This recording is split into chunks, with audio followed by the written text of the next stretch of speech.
Let me show you how to create a group inside of Viber. Welcome back to a short tutorial video on how to connect. If you're trying to chat with a lot of people all at once, you can create a group chat inside of Viber.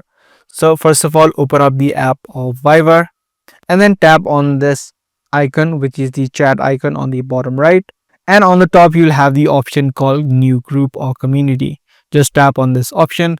Now through this section, you will be able to select multiple people that you're trying to add inside of this group. So just search for them on the top, or you can just scroll down and then just pick the people. Once you selected everyone that you need, you can tap on the arrow on the bottom right. Now you can either choose between a group or a community. Community is best for any topics that you're about to talk. But if you just want to create a group chat, you can select the group option and then tap on the tick mark on the top right.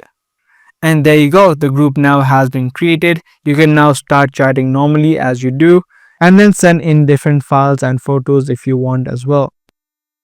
So that's the exact way that you can create a Viber group. Do give this video a thumbs up and also make sure to subscribe for more future videos just like this.